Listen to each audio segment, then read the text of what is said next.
শোনেন, এসব মারামারি বন্ধ করে দেন। আপনার কান্নাকাটি করে মানুষ চলে আসছে। আমি আর কথা দিয়েছি, আমি আজকের পর আর কোনো খারাপ কাজ করতে পারবো না। মায়া মানুষ আজকে একটা আসবে, কালকে আবার আরেকটা আসবে। তোর জামাই ফিনিক্সের লগে ডিলটা কইরা অনেক বড় বেইমানি করছে। মা থামলি কেন? আমি তো তোমার মাইরে ফেলামো দাদা। ওরা আগে খালি একবার কও, ভাত না হয় আমি করছি। নুসরাতরা কেন মারলা? এই মেয়ে, এদিকে আসো। জি। নাম কি তোমার? নুসরাত। বাসা কই তোমার? এইদিকে। ঠিক আছে, যাও তাইলে। বিল্লাল। জি ভাই। ওর লেগে একটা অটোর ব্যবস্থা করো। অটো, এ মামা এদিকে আসো। ভাবি যান যান।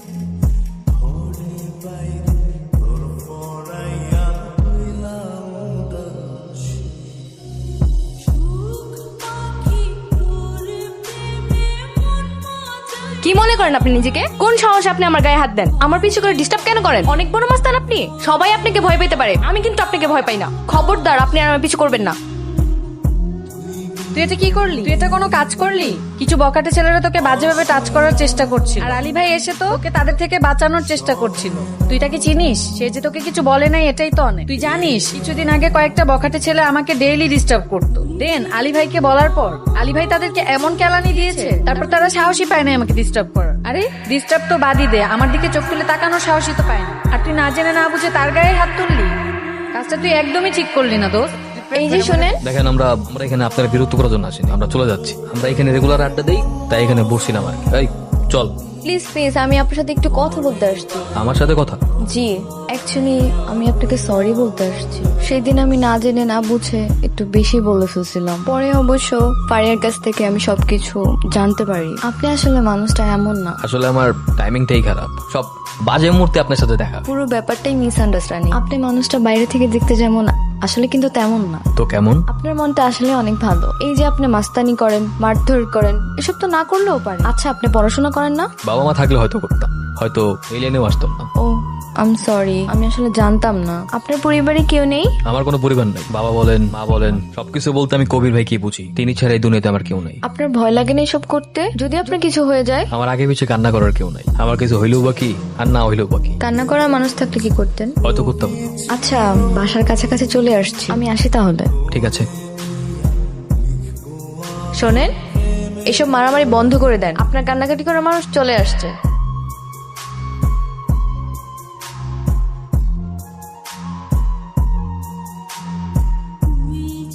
ছেড়ে দাও না এগুলো, নিজের কথা একটু ভাবো।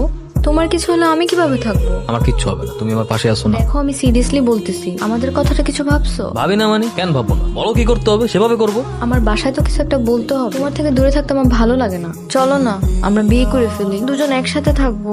এই অনিশ্চিত জীবন নিয়ে আমি থাকতে চাই না। বুঝতে পারছি, সেটা দেখা যাবে। না, দেখা যাবে না। আমি বাসায় বলে আসছি, আজকেই তুমি আমার বাবার সাথে যেয়ে দেখা করবা। আরে মানে কি, তোমার বাবার সাথে আমি দেখা করবো? না, আমি এসব পারবো না। আমি কবির ভাইয়ের সাথে কথা বলতেছি, কবির ভাই গিয়ে দেখা করবো। কবির ভাই গেলে তোমার বাবা জীবনে না করতে পারবে না। এই যে এই ছবি তো আমার ভালো লাগে না। তাহলে কি চাচ্ছ সেটা বলো, সেভাবেই হবে। তুমি শুধু তোমার দিক থেকে যাবা ফর্মালিটি মেনটেন করে। এই যে তোমার এই চুল, গলার চেন, হাতের রিং, এসব খুলে ভদ্র ছেলের মতো। হ্যাঁ, আর আমার আবলের মতো লাগো। লাগুক, সমস্যা কি? বাবার সামনে আজকের দিনটার জন্য আমার কথা শুনো। ঠিক আছে।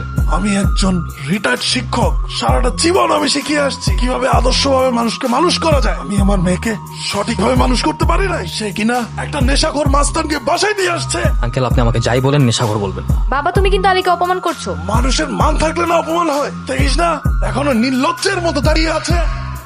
আলী, দাঁড়াও প্লিজ, একটু বোঝার চেষ্টা করো। কি বুঝবো? আমি আগেই বলছিলাম কোনো কিছু হবে না। না হলে বাড়ি ছেড়ে দিব। বাড়ি ছেড়ে দেবে মানে? কি বলতো তুই সব? বাড়ি ছেড়ে দিলে তুমি তোমার বাবা মা ছাড়া থাকতে পারবা? তোমাকে ছাড়া থাকতে পারবো না। আমি আর কিছু জানি না। তুমি একটা ভালো চাকরি বা ব্যবসার ব্যবস্থা করো, আমরা আমাদের ছোট্ট একটা সংসার সাজায় নিই। আমি দেখি কবির ভাইকে বলে দেখি, কবির ভাই বিষয়গুলো কিভাবে নেবে। দেখো, তোমাকে আমি অনেক ভালোবাসি। আমি তোমার জন্য এত কিছু করতে পারছি, তুমি আমার জন্য এতটুকু করতে পারবে না? আমি তো বলছি না তোমাকে তুমি কবির ভাইকে ছেড়ে দাও। আমি শুধু চাচ্ছি আমাদের সম্পর্কের একটা ভবিষ্যৎ হোক। ঠিক আছে, কবির ভাইকে বলে দেখি। ঠিক আছে, আমি তোমার পাশে আছি। কিরে, তোরা তো খুঁজেই পাওয়া যায় না, হয়ে গেছিস নাকি? ওই থাকো। কিরে, ওরা মায়া লয় ঘুরস নাকি? প্রেম ভালোবাসা? হ্যাঁ দাদা, আমি ওরা ভালোবাসি। না না, ঠিক আছে, প্রেম ভালোবাসার দরকার আছে, কিন্তু তোর লগে আমার একটা ইম্পর্টেন্ট কথা আছে। দাদা, আমারও কথা আছে। আগে আমারটা শোন। একটা এক্সট্রাশনে কাজ আসছে, তেমন কিছু না, 10 তলা বিল্ডিং, 30 বান্ডেল দিব কইছে। দাদা আমি এই কাম করতে পারবো না। আরে খারাপ কিছু তো আর না, ঘুষ খেয়ে বিল্ডিং বানাইতেছে, আমগরে একটু হেল্প করুক, এটা তো খারাপ কিছু তো আমি দেখতেছি না। কি রে, খারাপ কিছু না কি রে? দাদা আমি এই কাজ করতে পারবো না, আমি নুসরাতের কথা দিছি। নুসরাত কেন রে? কোনো এমপি টেমপি নাকি? হ্যাঁ, আমি যারা ভালোবাসি সেই নুসরাত, আমি ওর কথা দিছি আমি আজকের পর আর কোনো খারাপ কাজ করতে পারবো না। মানে এই না আমি তোমার ছেড়ে যেতেছি, আমি সবসময় তোমার লগেই আছি, বরং তোমার বিপদ আপদে সবার আগে আমি খারাপ। খালি আমি আজকের পর থেকে আর কোনো রিস্কি কাম করবো না। কাম করবি না তো খাবি কি? মায়া মানুষ আজকে একটা আসবে, কালকে আবার আরেকটা আসবে, কিন্তু এই জন্য তো ফকির নেওয়া যাবো না। দাদা এই লিখে তো তোমার কাছে আইছি, আমি সব সাইডে দিতেছি, তুমি আমার একটা ব্যবসার ব্যবস্থা করে দাও, বা তোমার তো অনেক জায়গায় হাত আছে, কাউকে একটা চাকরি ম্যানেজ করে দাও, তাইলে এই তুই কি মালমুল খেয়েছিস? হঠাৎ আজকে চাকরির কথা? দাদা আমি মালটাল কোনো কিছুই খাইনি, আমি যা কইতেছি সজ্ঞে নেই কইতেছি। আর আমি যা কইতাছি বাস্তব ওইটাই কইতাছি। আজকে তোর পকেটে টাকা আছে, তোর আশেপাশে অনেক মানুষ পাবে। যেদিন তোর পকেটে টাকা থাকবো না, সেদিন তোর আশেপাশে সব খালি। আমি জানি না আমার কি হইব, তবে আমি নুসরাতের জবান দিয়ে দিছি। 2 দিনের একটা মায়ের লেগা তুই আমারে ছেড়ে দিবি? দাদা আমি তোমার একবারও কই নেই আমি তোমার ছাইরে যেতেছি। তুমি ছাড়া এই দুনিয়াতে আমার কেউ আছে কও? বাপ কও, মা কও, পরিবার কও, সবকিছু কইতে তো আমি তোমারে বুঝি। আমি তোমার ছাইরে যেতেছি না দাদা, আমি সবসময় তোমার লগে আছি, তুমি আমার বিষয়টা একটু বুঝবা না? আচ্ছা ঠিক আছে, তুই যেটা ভালো মনে করস, কিন্তু যাওয়ার আগে আমার একটা কাম করে দিয়েছ। কি কাম? তুইও চলে যাবি, আমার আশপাশটাও খালি হয়েছে। আমি চিন্তা করতেছি ফিনিক্সের লগে একটা আখি ডিল কর, ব্যবসাটা আবার কন্টিনিউ করবো। দাদা তুমি খুব ভালো মতো জানো যে নেশার ব্যবসা আমি মোটেও পছন্দ করি না। আরে জানি, 20 বছর আগে তোর বাপ তোর মারে মাইরা ফেলাইছিল নেশা করে, কিন্তু ওই কথা এখন তোলার কি আছে? শোন একটা কথা কই তোরে, বড় জায়গায় খেলতে হবে, আর এটা সে জায়গা। দাদা তুমি যতই যাই কও এই কাজ আমি করতে পারবো না। তুই না করলে এই কাজ ডেঞ্জার করবে। দাদা তোমার এই কথাটা আমার পছন্দ হইল না। ডেঞ্জার খেললে ডেঞ্জারের বাপরেও আমি এই কাজ করতে দিব না। আমি আলী যতদিন বাচ্চা আছি এই এলাকায় কেউ কোনোদিনও নেশার ব্যবসা করতে পারবো না। এখন আমরা কি করব? চলো বিয়ে করে ফেলি।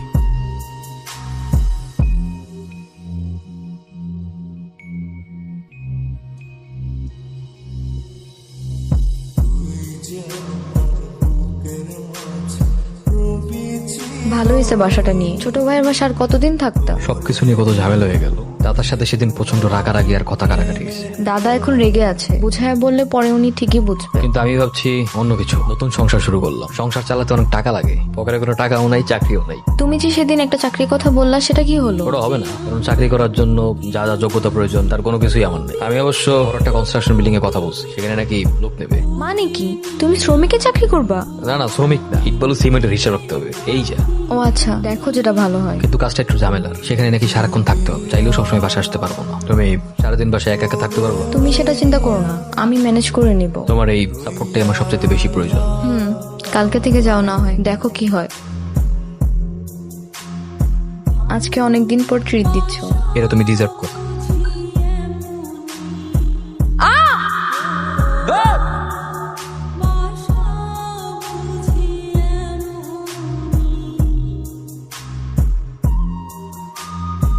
দাদা কামটা ঠিক করো না দাদা, আলের তুমি খুব ভালো মতোই চেনো। তোমার লোক খালি বাইচা আছে কারণ আমি নুসরাতের ওয়াদা করছিলাম আমি এই কামার করবো না। কামটা তুই করছস? আমি সত্যি কিছু জানতাম না। না দাদা তুমি জানো কি জানো না, এটা আমার জানার বিষয় না, আমার দেখার বিষয়ও না। আজকার পরতে তোমার লোক যদি আমি বা নুসরাতের আশেপাশে কাউরে দেখছি, কেউ আর বাচ্চা ফেরবো না, ওয়ার্নিং দিয়ে গেলাম। আলী তুই তো দাদারে চিনস না, তোর দাদা তো লয় কখনো এই কাম করতে পারে? আচ্ছা ঠিক আছে, ওর বিচার করতে হইব তো, এখন বিচার কর। তুই আমার কি বিচার করতে হবে? আমি এখন বিচার করতে। দাদা কিছু করতে হবে না, তাহলে আমার আর নুসরাতের আমাদের মতো ছেড়ে দাও, তাইলেই হবে। আলী তুই তো আমারই ছেড়ে গেছিস, সেই ছোট থেকে তোরে বড় করছি, তার বিনিময়ে কি প্রতিদান পাইছি কো? হ্যাঁ তুই আমার লেগে অনেক কিছু করছিস, তার বিনিময়ে আমি তোর লেগে কিছুই করতে পারিনি। কিরে বিয়া করছিস? হ্যাঁ করছি। এত বড় একটা কাজ করে ফেললি, দাদার একবার জানানোর প্রয়োজন মনে করলি? এই বিয়ে আমি মানি না। এই বিয়ে হবে ধুমধাম করে, বড় করে, একদম সুন্দর ভাবে আয়োজন করে। আমার শেরের বিয়ে বলে কথা, হ্যাঁ কি হবে না? হ দাদা ঠিক কইছে। আমি নিজে দাঁড়ায় থেকে তোরে বিয়ে দিতে চাই, বিয়ের অনুষ্ঠান করতে চাই, নুসরাতের সুন্দরভাবে গড়ে তুলতে চাই। তোর দাদার একটা সুযোগ দিবি না? আমি সত্যি কইতেছি, অনেক বড় করে প্রোগ্রাম। আর তোর ব্যবসার ব্যবস্থা, সবকিছুর ব্যবস্থা তোর এই দাদা, টেনশন করিস না।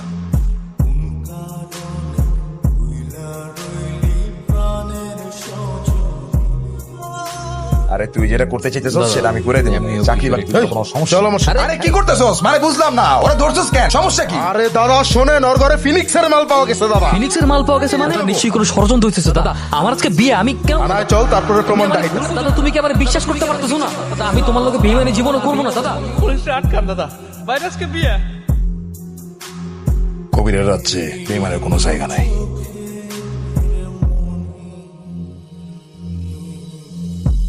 ভাই তুমি খালি একবার কও, আমি মাঝে মধ্যে বুঝতাম। আমার লগের হিসাব না, আমার লগের হিসাব আমি নিজে মিটাব।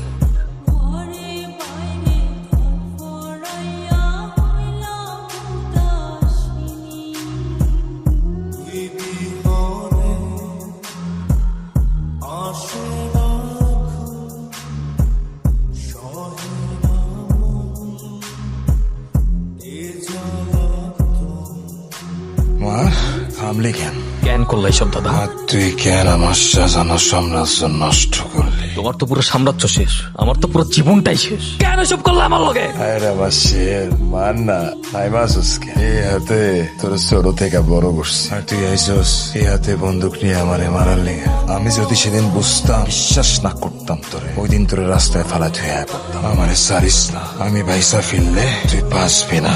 বাপের পুরো বাপ থাকে, সবকিছুর একটা শেষ আছে।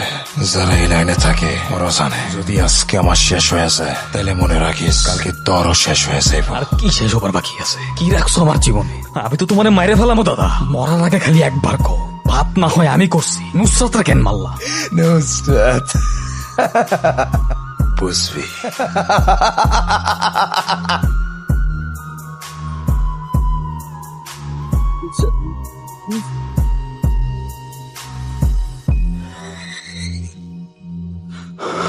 সালাম ভাই, আসলেই তোমার বুঝার অনেক কিছু বাকি আছে। দাদার কোনো দোষ ছিল? ফিনিক্সের মাও তোমার ঘরে আমি রাখছিলাম। কবিরের রাজে বেইমানের কোনো জায়গা নাই। তোর জামাই ফিনিক্সের লগে ডিলটা কইরা অনেক বড় বেইমানি করছে। শালা তুমি আমার কথা হই না, তোমার বাপের মতন দাদার মেরে লেলা। শালা, তুমি শালা আমার কোনোদিন বড়ই হইতে দাও না। দাদা যখনই কোনো কাম দিত, হ্যাঁ তুই ছোট মানুষ, তুই করতে পারবি না। আমি করবো সব কাম, আমি করবো সব টাকা, সব টেন্ডার আমার জুলির ভিত্তে পড়বে। সব টাকা আমি কামাবো, আমি বরং। তুই সবসময় ছোট হয়ে রয়ে যাবি। তুমি না থাকলে আমার রাস্তা ক্লিয়ার, আমার রাস্তায় কেউ থাকবে না। একটা বিশাল কাম আইছে, কঠিন কাম, পারবি করতে? হ দাদা, কি কাম? এক বিজনেসম্যান প্রচুর ফালাফালি করতেছে, ওরে ফালাই দিতে হবে। দাদা আপনি কোনো টেনশনই করেন না, দাদা আপনি কোনো চিন্তাই করেন না, আমি সব করে দেবো দাদা। ঠিক আছে, তাহলে কামটা কর। টেনশন যেহেতু করতে মানা করতেছস, বড় কাম তোরই দিতেছে। ও দাদা আমি করতে পারবো, আপনি কোনো চিন্তাই করেন না দাদা। কি হইতেছে ওই দাদা? কি সমস্যা? আর এক বিজনেসম্যান লাফালাফি করতেছে, তাই ওরা কাম দিলাম ফালাই দিতে। কারে কি কাম দিতেছো কত? কাম বুঝে ভালো মতো দুদিনও নাই কাম শিখছে, এর মধ্যে বড় জায়গায় চোখটা নিচে নামা। আগে ভালো মতো কাজ শেখ, তারপর বড় জায়গায় হাত দিস। শোন, তুই মশিউরে নিয়ে ফুটপাতে চান্দা তুলবি, আর বাইরে তোর কোনো কাজ নেই। বাকিটা আমি দেখতেছি। আমার শেষ যেহেতু কইছে, তাইলে আর কোনো কথা হইব না। রিস্কে আমি যাবো না। আচ্ছা ভাই যখন করতে চাইছে, আমি আর কি করবো? ভাই করো কে কাম। যা, আমার শের আছে, আমার শেরই দেখে নিব। তুই যা।